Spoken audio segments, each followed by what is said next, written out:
الحمد لله وكفى وسلام على عباده الذين اصطفى اما بعد.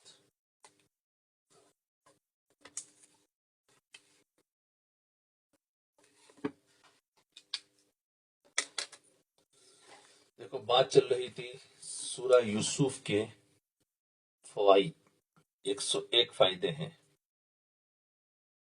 ابھی آج آیت ہے اعوذ باللہ من الشیطان الرجیم بسم اللہ الرحمن الرحیم وَكَذَلِكَ يَجْتَبِيكَ رَبُّكَ وَيُعَلِّمُكَ مِن تَأْوِيلِ الْأَحَادِيثِ وَيُتِمُّ نِعْمَتَهُ عَلَيْكَ وَعَلَى آلِ يَعْقُوبَ كما أتمها على أبويك من قبل إبراهيم وإسحاق إن ربك عليم حكيم.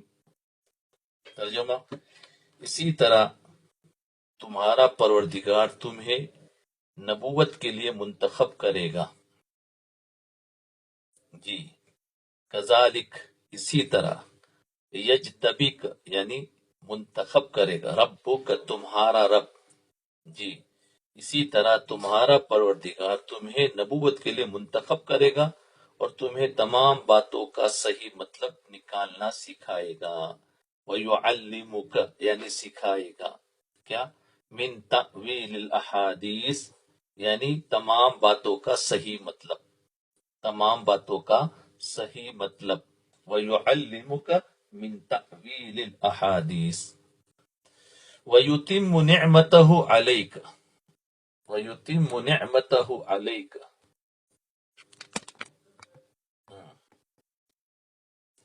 اور تم پر اور یعقوب کی اولاد پر اپنی نعمت اسی طرح پوری کرے گا جیسے اس نے اس سے پہلے تمہارے ماں باپ پر اور ابراہیم اور اسحاق پر پوری کی تھی. دیکھو، وَيُتِمُّ یعنی پوری کرے گا، نعمتہ اپنی نعمت، علیک یعنی تم پر، وعلی جس طرح، وعلی آل یعقوب اسی طرح پوری کرے گا جیسے اس نے اس سے پہلے تمہارے ماں باپ علی یعقوب کما اتمہا علی ابویک تمہارے ماں باپ پر، من قبل ابراہیم و اسحاق تمہارے ماں باپ پر اور ابراہیم اور اسحاق پر پوری کی تھی. ان ربک علیم حکیم یقیناً تمہارا پروردگار علم کا بھی مالک ہے، علیم یعنی علم کا بھی مالک ہے، حکیم حکمت کا بھی مالک ہے. تو اگر جس کے سامنے قرآن کھلا ہوا ہوگا تو اچھی طریقے سے اس آیت کا ترجمہ سمجھ چکے ہوں گے. اس لیے قرآن کھول کر بیٹھے سورہ یوسف کو تو اچھا ہے تاکہ ہم تفصیل پڑھے، ترجمہ بھی تھوڑی بہت سمجھ میں آئے. حضرت یعقوب علیہ السلام جانتے تھے کہ بیٹے نے جو خواب دیکھا ہے، حضرت یعقوب علیہ السلام جانتے تھے کہ بیٹے نے جو خواب دیکھا ہے وہ سچا خواب ہے، اور اس خواب سے یہ معلوم ہوتا ہے کہ اللہ تعالیٰ ان پر اپنی نعمتیں ضرور اتارے گا.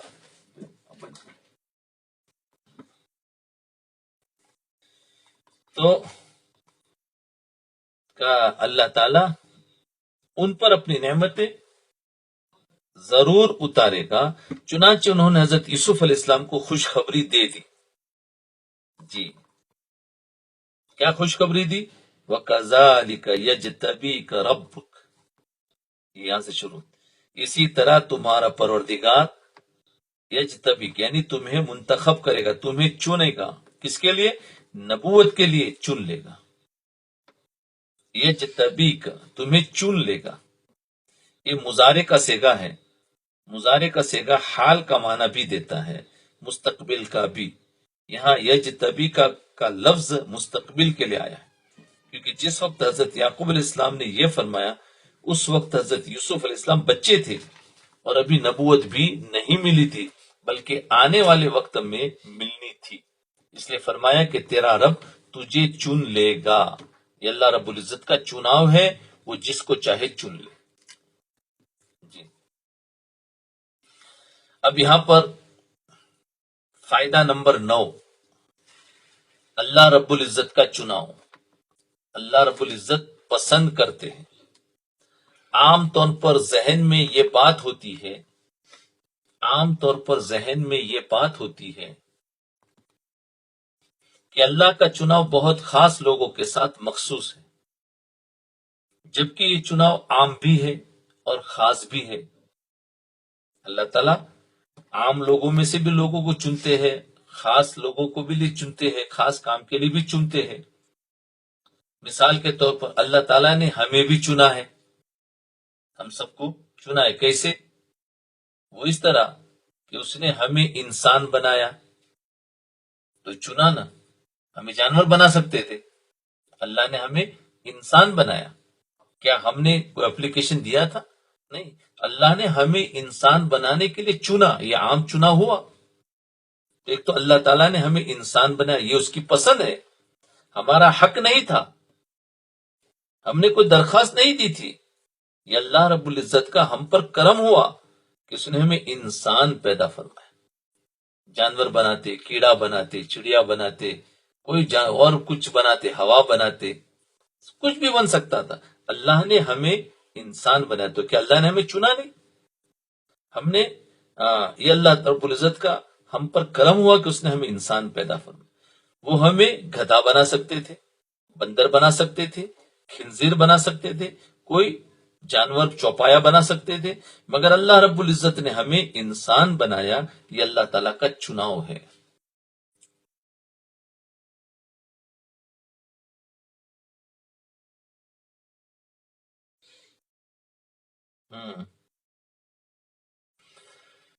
جی، پھر اور دیکھیں کہ اللہ رب العزت نے ہمیں ایمان کی نعمت عطا فرمائی۔ دیکھو، ایک تو ہمیں انسان بنایا، پھر اللہ تعالیٰ نے انسان بھی دنیا میں بہت سارے ہیں، اس میں سے بھی اللہ نے ہمیں چنا۔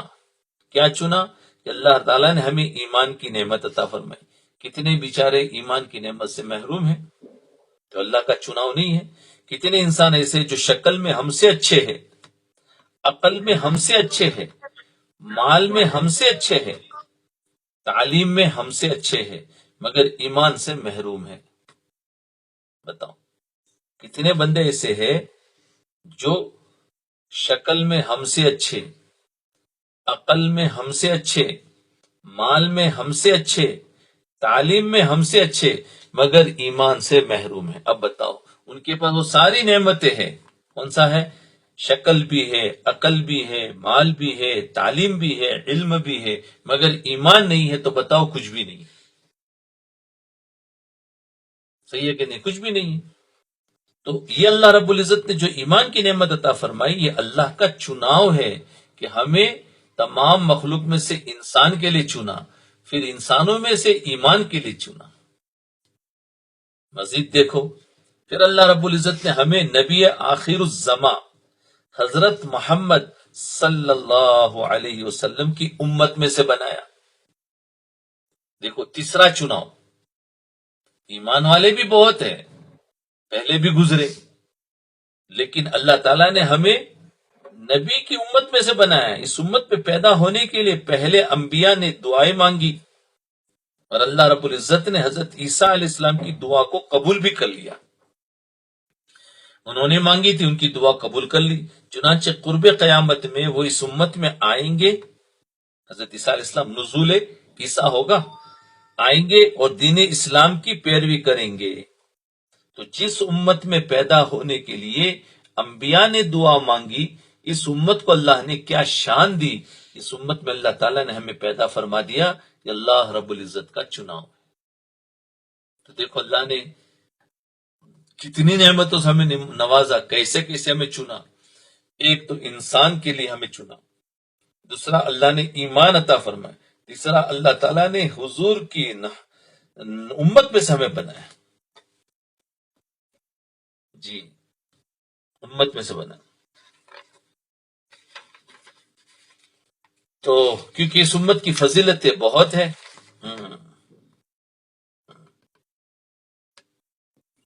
اب یہاں ایک بات عجیب سنیے،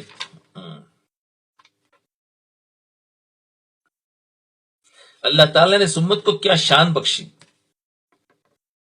کہ جو اوصاف اپنے انبیاء کو دیے، جو اوصاف اس امت کی خصوصیت کیا ہے کہ جو صفت نبی کو دی ہے وہی صفات اس امت کے اولیاء کو بھی اللہ نے عطا فرمائی. یہ اللہ رب العزت کا چناؤ ہے. ایمان دیا، انسان بنایا، اس امت میں سے پیدا کیا، اور پیدا کرنے کے بعد وہی صفات جو نبیوں کے لیے تھی اللہ تعالیٰ نے اس امت کے ولیوں کو بھی عطا فرمائی. جی، اولیاء کو بھی عطا فرمائی. اللہ رب العزت کا چناؤ ہے کہ اللہ تعالیٰ نے ہمیں اس امت میں پیدا فرما دیا.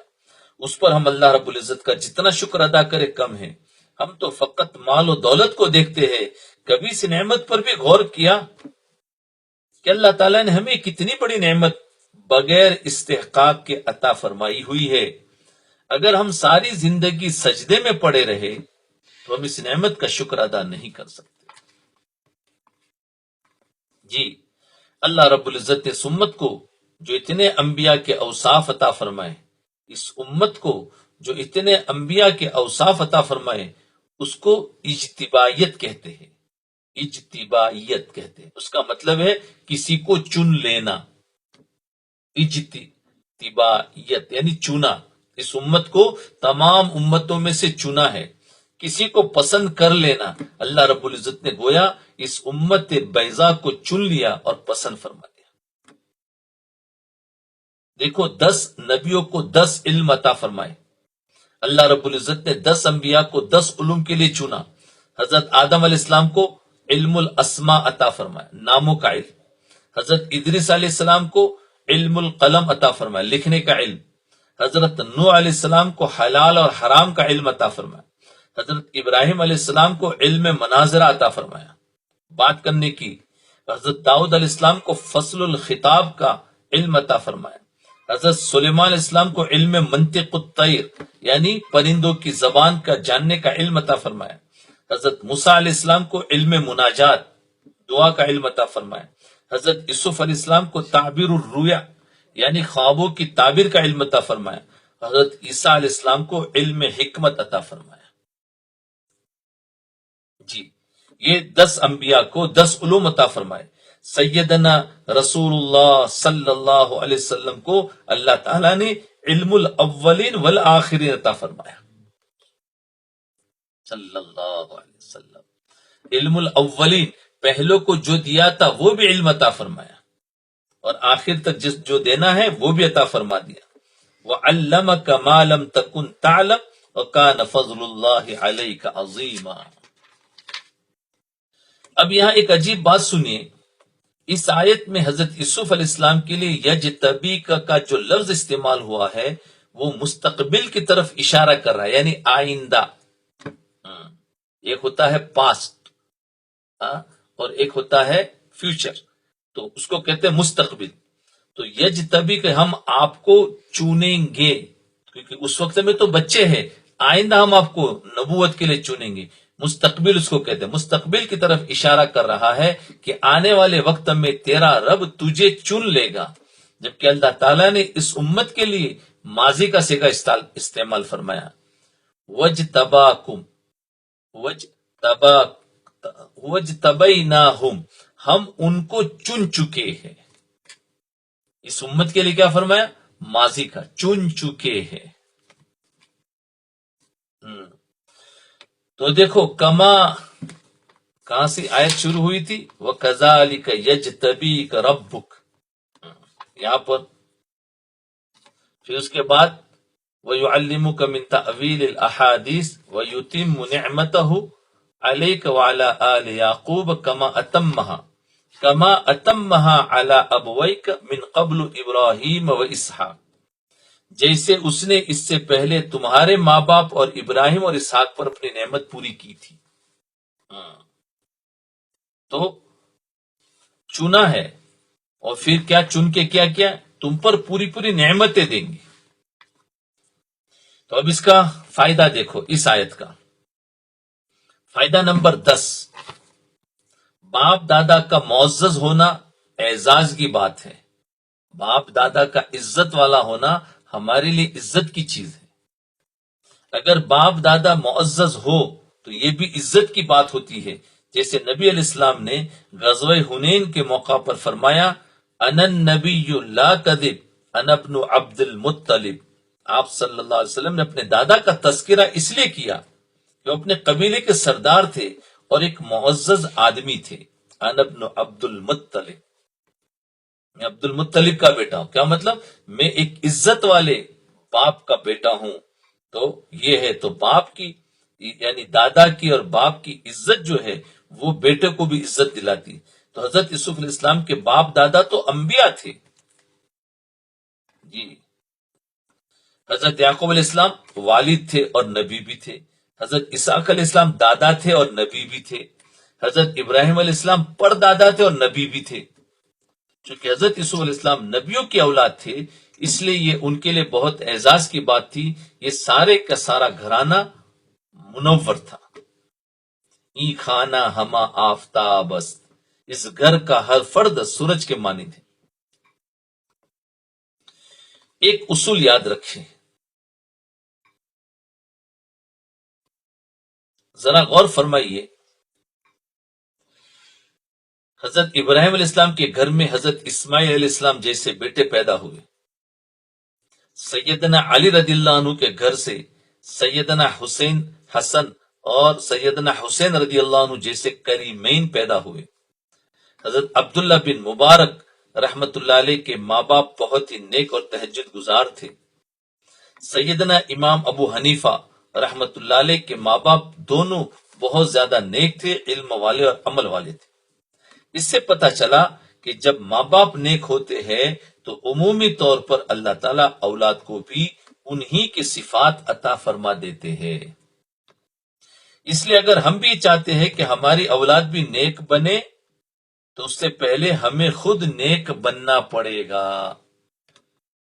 آج تو کیا ہوتا ہے، ماں باپ اپنی اولاد کو لے کر آتے ہیں کہ ہمارے اولاد کے لیے دعا کر دے، نیک بن جائے. حقیقت میں اس اولاد کو نیک بنانا ہے تو پہلے ماں باپ کو نیک بننا پڑے گا. وہ تو کہتے ہم تو نہ بنے، ان کو بنا دو. یہ ہو ہی نہیں سکتا. جی، تو ماں باپ کو نیک بننا پڑے گا تو اولاد خود بخود بغیر دعا کرائے بھی نیک بن جائے گی. فقط تمنا رکھنا کہ میں تو جیسا ہوں ایسا ہی رہوں اور اولاد نیک ہو جائے، یہ کمزور تمنا ہے. بہتر یہ ہے کہ انسان پہلے اپنے آپ کی اصلاح کی فکر کرے، پھر اپنے اولاد کے نیک بننے کی دعا مانگے.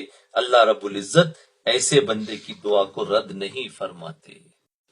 اس لیے یاد رکھے، جو ماں باپ یہ چاہتے ہیں کہ میرے اولاد نیک بنے تو ان کو چاہیے کہ وہ خود پہلے نیک بنے. اور پھر خود کو نیک بننا ہے تو کیسے بنے؟ جو نیک بناتے ہیں ان لوگوں کے پاس جا کر اپنے آپ کو نیک بناوے. نیک بننے کی بھی راستے ہیں، خود بخود تو نہیں بن سکیں گے. تو یہ آیت جو پڑھی تھی وہ اس کی تفسیر سب پوری ہو گئی. آگے سنو. لقد كان في يوسف وإخوته آيات للسائلين إذ قالوا ليوسف وأخوه أحب إلى أبينا منا ونحن عصبة إن أبانا لفي ضلال مبين اقتلوا يوسف أو اطرحوه أرضا يخل لكم وجه أبيكم وتكونوا من بعده قوما صالحين قال قائل منهم لا تقتلوا يوسف وألقوه في غيابة الجب يلتقطه بعض السيارة إن كنتم فاعلين. حقیقت یہ ہے کہ جو لوگ تم سے واقعہ پوچھ رہے ہیں، کیونکہ پہلے بتایا تھا سورہ یوسف کے اترنے کی کیا وجہ تھی، تو انہوں نے سوال پوچھا تھا یوسف علیہ السلام کہ آپ بتائیے. تو بتا رہے حقیقت یہ ہے کہ جو لوگ تم سے واقعہ پوچھ رہے ہیں ان کے لیے یوسف اور ان کے بھائیوں کے حالات میں بڑی نشانیاں. لقد کان فی یوسف و اخوتی ہی، یوسف اور ان کے بھائیوں میں آیات للسائلین، پوچھنے والوں کے لیے بڑی نشانیاں ہیں. آیات یعنی نشانیاں، للسائلین پوچھنے والوں کے لیے. تو سنیے کہ حقیقت یہ ہے کہ جو لوگ تم سے واقعے کے بارے میں پوچھ رہے ہیں ان کے لیے یوسف اور ان کے بھائیوں کے حالات میں بڑی نشانیاں ہیں. یہ اس وقت کا واقعہ ہے جب یوسف کے ان سوتیلے بھائیوں نے، سوتیلے بھائی اس لیے کہا کہ ان کے 10 بھائی تھے وہ الگ ماں تھی، اور یہ 2 بھائی تھے یوسف علیہ السلام اور حضرت بنیامین، یہ الگ ان کی ماں تھی، اس لیے سوتےلے بھائی بتایا ہے۔ تو سوتےلے بھائی، باپ ایک تھا، تو ان سوتےلے بھائیوں نے آپس میں کہا تھا اذ قالوا لیوسف واخوہ احب الی ابینا منا ونحن عصبہ۔ سنو، جب یوسف علیہ السلام کے ان سوتےلے بھائیوں نے آپس میں کہا تھا یقینی طور پر ہمارے والد کو ہمارے مقابلے میں یوسف اور اس کے حقیقی بھائی ہے نا بنیامین میں سے زیادہ محبت ہے، یعنی حضرت یعقوب علیہ السلام حضرت یوسف علیہ السلام سے، اور ان کے بھائی جو حقیقی بھائی تھے 2 بھائی تھے وہ بنیامین، تو یہ 2 الگ تھے، وہ 10 تھے۔ تو اس لیے ان 2 سے زیادہ محبت کرتے تھے، تو بھائیوں نے ان سے کہا اذ قالوا لیوسف، تو بھائیوں نے آپس میں کہا یوسف و اخوہ، یوسف اور اس کا بھائی کون ہے بنیامین، احب الی ابینا، کہ ان سے زیادہ محبت کرتے ہمارے والد ابینا منا ونحن عصبہ، ہمارے مقابلے میں یوسف اور اس کے حقیقی بھائی بنیامین سے زیادہ محبت کرتے ہیں، حالانکہ ہم ان کے لیے ایک مضبوط جتھا بنے ہوئے ہیں۔ ونحن عصبہ یعنی ہم ان کے لیے مضبوط ہے، ہم بڑے ہیں، ہم قوی ہیں، ہم سارے کام کر سکتے ہیں، تو ہم تو کم قوی ہے اور وہ تو ابھی چھوٹے ہیں، اور آپ ان سے محبت کرتے ہیں۔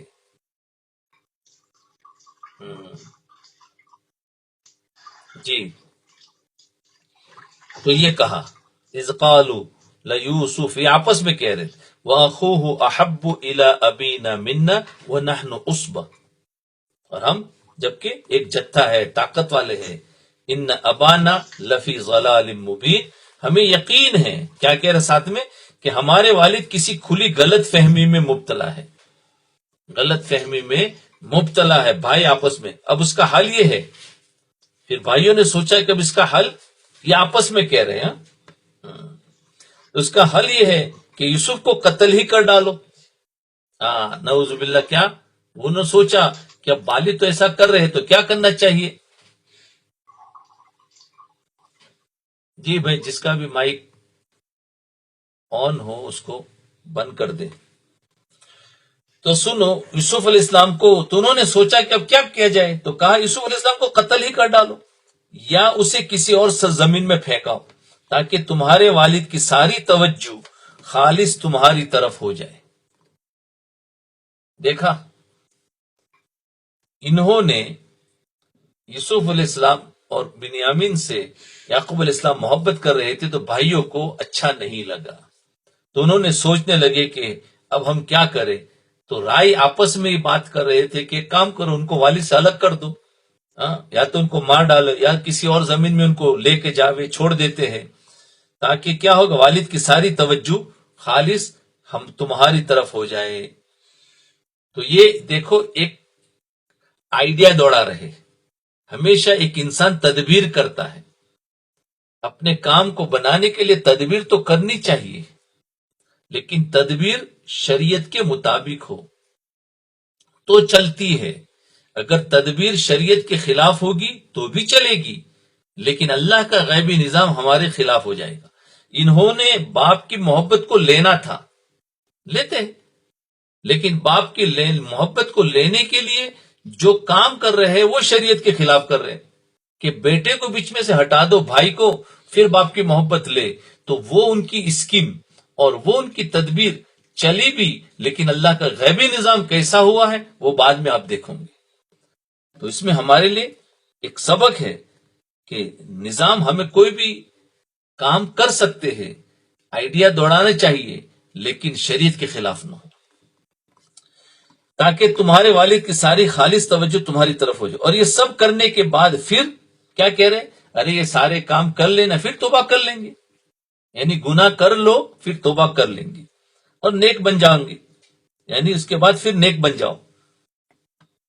نہیں، انہی میں سے ایک کہنے والے نے کہا اقتلوا یوسف، آیت دیکھو کہ یوسف علیہ السلام کو قتل کر دو، او اطرحوہ ارضا، یا کسی باہر کی زمین میں اس کو ڈال دو، یخلو لکم وجہ ابیکم، تاکہ تمہارے باپ کی محبت تمہارے لیے خالص ہو جائے گی، وَتَكُونُ مِن بَعْدِهِ قَوْمًا صَالِحِينَ، اور پھر تم بعد میں نیک بن جانا۔ قَالَ قَائِلٌ مِّنْهُمْ لَا تَقْتُلُوا يُوسُف، انہی میں سے ایک کہنے والے نے کہا یوسف کو قتل تو نہ کرو، تو کیا کرو؟ لا تقتلوا یوسف، کیا کرو؟ وَأَلْقُوهُ فِي غَيَابَةِ الْجُبِّ يَلْتَقِطْهُ بَعْضُ السَّيَّارَةِ، کہا کہ ان کو کیا کرو؟ تو اسے، البتہ اگر تمہیں کچھ کرنا ہی ہے تو اسے کسی اندھے کنویں میں پھینکاؤ۔ وَأَلْقُوهُ فِي غَيَابَةِ الْجُبِّ، اندھے کنویں میں پھینکاؤ تاکہ کوئی قافلہ اسے اٹھا کر لے جائے۔ يَلْتَقِطْهُ بَعْضُ السَّيَّارَةِ، تاکہ کوئی قافلہ ان کو اٹھا کر لے جائے۔ وَإِن كُنتُمْ فَاعِلِينَ، اگر تم کر سکتے ہو، اگر تم کر سکتے ہو تو ایسا کرو، کچھ کرنا ہی ہے تو اس کو ایسا کرو، کچھ کرنا ہی ہے تو تم ایسا کرو۔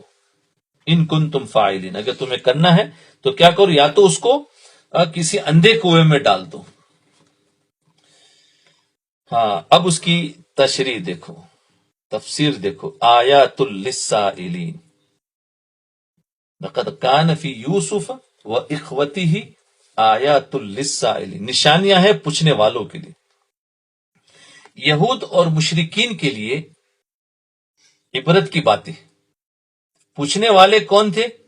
اصل میں تو پوچھنے والے یہود تھے، اور ظاہر میں پوچھنے والے مشرکین مکہ تھے، کیونکہ یہود ڈائریکٹ نہیں پوچھتے تھے بلکہ مکہ کے مشرکین کو بھیجتے تھے۔ کہا کہ اگر ہماری مطابق ہو گیا تو خوش، اور ہمارے خلاف ہوا تو ہم تو ہے ہی نہیں ادھر، اس لیے وہ مشرکین مکہ کو بھیجتے تھے، لیکن اصل پوچھنے والے وہ تھے۔ تو ظاہر میں پوچھنے والے تو یہود تھے، لیکن ظاہر میں پوچھنے والے مشرکین مکہ تھے۔ اس واقعے میں دونوں کے لیے سبق تھا، یہود کے لیے اس میں نشانیاں تھی، اور مشرکین مکہ کے لیے اس میں عبرت کی باتیں تھی۔ مشرکین مکہ کے لیے عبرت کی باتیں کیا تھی؟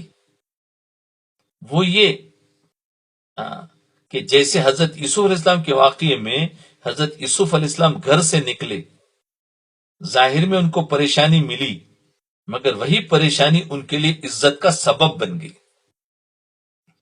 حضرت یوسف علیہ السلام گھر سے نکلے، ظاہر میں ان کو پریشانی ملی، یعنی جو پریشانی آگے واقعے میں آئے گی، مگر وہی پریشانی ان کے لیے عزت کا سبب بن گئی۔ اسی طرح آنے والے وقت میں میرے حبیب صلی اللہ علیہ وسلم بھی اپنے گھر سے نکلیں گے، ہجرت کرنی پڑے گی، ظاہر میں پریشانی ہوگی، مگر یہی پریشانی ان کے لیے عزتوں کا سبب بن جائے گی، گویا ان کو بتا دیا۔ سبحان اللہ۔ تو دیکھو یہ تھی، کہاں بتائیں نشانیاں ہیں پوچھنے والوں کے لیے، آیات، نشانیاں ہیں۔ تو کیا ہے کہ جس طریقے سے یوسف علیہ السلام گھر سے نکلے اور نکلنے کے بعد ان کو پریشانیوں کا سامنا کرنا پڑا، مگر وہی پریشانی ان کے لیے عزت کا سبب بن گئی، تو اسی طریقے سے اللہ کے رسول علیہ السلام کو بھی تسلی دی جا رہی ہے کہ تم بھی اپنے گھر سے نکلیں گے، ہجرت کرنی ہوگی، پریشانیاں ہوگی، مگر یہی پریشانی ان کے لیے عزتوں کا سبب بن جائے گی، گویا ان کو بتا دیں۔ اور واقعتاً جس مکہ کو چھوڑا تھا اسی مکہ میں فاتحانہ داخل ہوئے، اگر چھوڑتے نہیں تو کیسے فتح ہوتی؟ یہ مشرکین مکہ دیکھو، یہ مشرکین مکہ دیکھو، اخوان یوسف نے بھائی کے ساتھ جو کیا تھا، یوسف علیہ السلام کے بھائیوں نے یوسف علیہ السلام کے ساتھ جو کیا تھا، ایک وقت آیا کہ ان کو ان سے معافی مانگنی پڑی۔ اگر تم بھی میرے حبیب صلی اللہ علیہ وسلم کے ساتھ بھی وہی کچھ کرو گے تو ایک وقت آئے گا کہ تمہیں بھی ان کے سامنے اسی طرح جھک کر اپنی غلطی کو تسلیم کرنا پڑے گی، اور کرنا پڑی۔ فتح مکہ کے وقت میں سبھی جھک گئے، جیسے یوسف علیہ السلام کے بھائی جھک گئے ہیں۔ جب بادشاہ کے وہ مصر کے خزانے کے جب وہ بادشاہ بنے ہیں تو سارے بھائی ان کے سامنے جھک گئے، تو اللہ کے رسول علیہ السلام مشرکین مکہ کو بتایا جا رہا ہے کہ تم جن کو نکال رہے ہو، یاد رکھنا ایک دن آئے گا کہ تمہیں بھی جھکنا پڑے گا اور جھک کر معافی مانگنی پڑے گی. تو وہی مکہ جب فتح ہوا ہے تو سب جھک گئے تھے. یہ آیات للسائلین. آگے احب الی ابینا منا اذ قالوا لیوسف واخوہ احب الی ابینا. یہ ہے ہمارے والد کو ہمارے مقابلے میں یوسف اور بنیامین سے زیادہ محبت ہے. جی یہ سنیے اس میں فائدہ نمبر 11. دیکھو اپنے کام سے کام رکھو. فائدہ نمبر 11 کیا ہے؟ اپنے کام سے کام رکھو. یہاں ایک خاص بات دیکھیں. حضرت یعقوب علیہ السلام نے حضرت یوسف علیہ السلام کو خواب کی تعبیر نہیں بتائی. حضرت یعقوب علیہ السلام نے حضرت یوسف علیہ السلام کو خواب کی تعبیر نہیں بتائی کہ چاند کا یہ مطلب، سورج کا یہ مطلب، ستاروں کا یہ مطلب. جی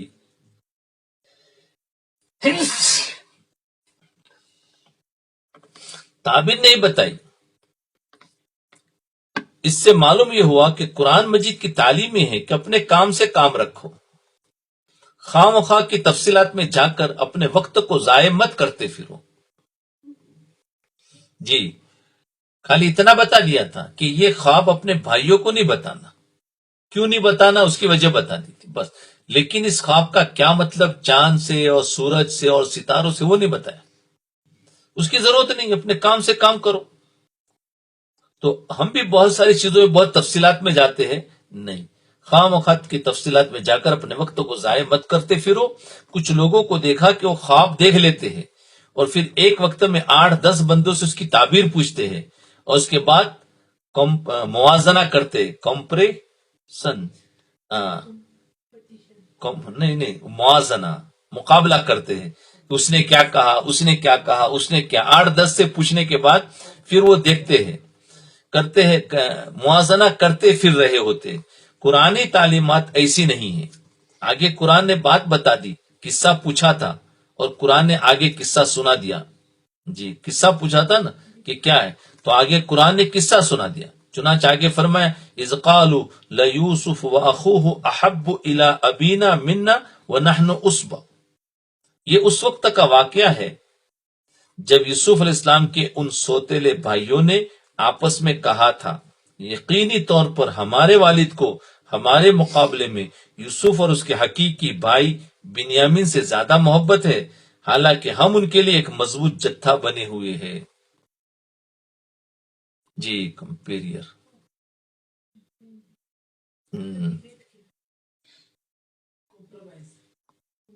چلو جو بھی ہو. تو ان ابانا لفی ضلال مبین، ہمیں یقین ہے کہ ہمارے والد کسی کھلی غلط فہمی میں مبتلا ہے. کمپیر کہتے کہ ہمیں یقین ہے کہ ہمارے والد کسی کھلی غلطی میں مبتلا ہے. ضلال سے مراد یہاں گمراہی نہیں، ورنہ تو کفر ہو جاتا. چنانچہ یہاں اس سے مراد یہ ہے کہ ان کو غلط فہمی ہو گئی ہے، ان کو بھول لگ گئی ہے، ان کا رویہ ٹھیک نہیں ہے. یعنی جو محبت ان سے کرتے ہیں ہمیں لگتا ہے کہ وہ غلط فہمی میں مبتلا ہو. تو اصل میں دو بھائی حضرت یوسف علیہ السلام اور بنیامین الگ ماں سے تھے اور باقی بھائی الگ ماں سے تھے. وہ دونوں بھائی چھوٹے تھے، یوسف اور بنیامین. حضرت یعقوب علیہ السلام کو ان چھوٹے بیٹوں سے محبت اور شفقت زیادہ تھی. اس کے علاوہ ان کی صفات بھی بہت تھی. بڑے بھائی اس رویے کی وجہ سے دل میں تنگی محسوس کرتے تھے بڑے بھائی، اور کہتے تھے کہ جو محبت ان کو ملتی ہے اس سے زیادہ ہمیں ملنی چاہیے. جی ان کو اپنے زیادہ ہونے پر بڑا ناز تھا، اس لیے تو وہ کہتے تھے نحن عصبہ، ہم ایک مضبوط جتھا ہے، گروپ بنے ہوئے ہیں. ہاں جی. تو فائدہ نمبر 12، زیادہ محبت امتحان کا سبب بنتی ہے. یاد رکھنا، ہم جس سے زیادہ محبت کرتے ہیں نا تو وہی ہمارے لیے امتحان کا سبب بنتی ہے. کسی سے زیادہ محبت کا ہونا اللہ تعالیٰ کے ہاں امتحان کا سبب بن جاتا ہے. محبت کرنے والا خود بھی امتحان میں پڑے گا اور جس سے محبت ہوگی وہ بھی امتحان میں پڑے گا. چنانچہ آپ غور کریں، حضرت آدم علیہ السلام کو حابیل سے محبت تھی قابل نے اسے قتل کر دیا. دیکھا امتحان میں آگے دونوں. حضرت یوسف علیہ السلام سے ان کے والد کو محبت تھی تو بھائیوں نے انہیں کنویں میں ڈال دیا. دونوں کو مطلب تکلیف ہوئی نا, دونوں کو امتحان, دونوں پر امتحان آیا. جی نبی علیہ السلام کو سیدنا حسن و حسین رضی اللہ عنہما سے محبت تھی, پھر دیکھیے ان پر کیا آزمائشیں آئی. آج کے دور میں بھی اگر کوئی زیادہ محبت کا اظہار کرے تو اسے روکو, الا یہ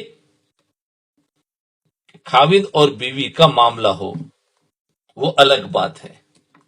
ہاں اس میں تو شریعت کہتی ہے کہ جتنا محبت کا اظہار ہو اتنا کم ہے. چلو دلوں میں بات شاید کسی کو آئی ہوگی کہ اب ہم کیا کریں, تو وہ بات صاف ہو گئی کہ میاں بیوی کی محبت وہ اس کے اندر نہیں ہے, وہ تو جتنا زیادہ ہو اتنا کم ہے. اس میں تو شریعت نے خود اجازت دی ہے, بلکہ حکم دیا ہے. فرمایا خیرکم لأہلی. اس تعلق کے علاوہ, میاں بیوی کے تعلق کے علاوہ اگر محبت ہو بھی صحیح تو اظہار نہ کرے, بلکہ اظہار تو اللہ تعالیٰ کی محبت کا کرنا چاہیے. وہ اس بات کو پسند کرتا ہے, احب ذات اسی کی ہے. اسی لیے فرمایا قل ان کان آباؤکم و ابناؤکم و اخوانکم و ازواجکم و عشیرتکم و اموال اقترفتموها و تجارت تخشون کسادها ومساکن ترضونها احب الیکم من اللہ ورسولہ وجہاد فی سبیلہ فتربصوا. گویا احب تو اللہ تعالیٰ کی ذات ہے, یعنی سب محبتوں سے غالب محبت اللہ رب العزت کی ہونی چاہیے, اور باقی نسبتیں اس کی وجہ سے ہونی چاہیے. والد سے, بیٹوں سے, بھائیوں سے, اور رشتہ داروں سے, اور اپنی تجارت سے اور اپنے مال سے, یہ ساری محبت دوسرے نمبر پر, اللہ کی محبت پہلی ہونی چاہیے. یہ کہہ رہے اس آیت کے اندر.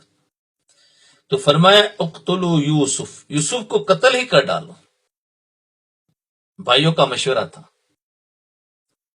بھائیوں نے آپس میں مشورہ کیا کہ ہم کس طرح اپنے والد کے منظور نظر بن سکتے ہیں, والد کے منظور نظر بن سکتے ہیں. چنانچہ انہوں نے اس کا یہ حل نکالا کہ یوسف کو قتل ہی کر ڈالو. دیکھو یہ تدبیر کر رہے کس بات پر, کہ والد کی محبت مجھے کیسے مل جائے. جیسے ہم بھی اگر کوئی بھی, جیسے مثال کے طور پر میں کسی سے محبت کر رہا ہوں تو دوسرے لوگ اگر مجھ سے محبت کرنا چاہتے ہیں یا ان سے بھی میں محبت کروں تو تدبیر تو ضرور کرے, لیکن ایسی تدبیر نہ کرے کہ سامنے جس سے محبت کر رہے ہیں اس کو تو کاٹو اور ہم کرے تو ہمیں بھی نہیں ملے گی, وہ بھی گئی, کیونکہ اس میں اللہ ناراض ہو جاتا ہے. ایسی تدبیر کرو جس میں شریعت اجازت دیتی ہو, تو وہ تدبیر تو کر سکتے تاکہ ہم سے بھی محبت ہو اور ان سے بھی ہو رہی ہے. لیکن انہوں نے کیسی تدبیر کی کہ اس کو تو کاٹو, تو کہاں جائیں گے, وہ ہم سے محبت کریں گے. لیکن کوئی ضروری نہیں محبت کرنا, بلکہ آپ کو بھی نہ ملی اور وہ بھی گئے, تو اب ہمارے ساتھ میں اللہ کی مدد ہٹ جائے گی اور ہمیں پریشانی ہوگی. تو یہاں پر ایسا ہو رہا ہے. یہ ایسے بہت سارے کاموں میں ہم کرتے ہیں,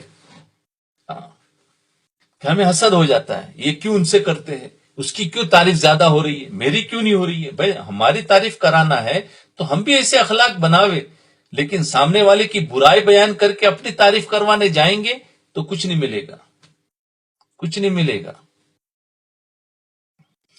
تو یہ بات سمجھانا چاہتے ہیں کہ قتل ہی کر ڈالو, کسی اور سرزمین میں پھینک دو. مشورہ کیا ہم کس طرح اپنے والد کی منظور نظر بن سکتے.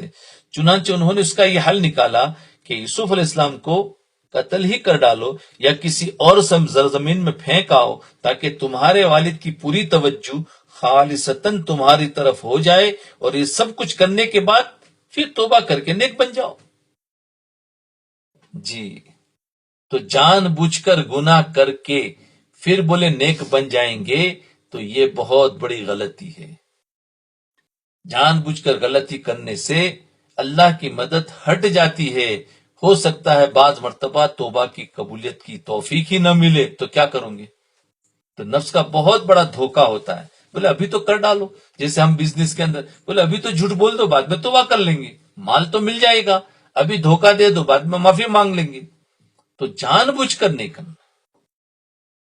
جی بس انشاءاللہ اس کے اندر بہت ساری نصیحتیں ہیں، کل انشاءاللہ اس سے آگے ہم بات کریں گے کہ شیطان کیسے ہمیں پھنساتا ہے، توبہ کیا ہے۔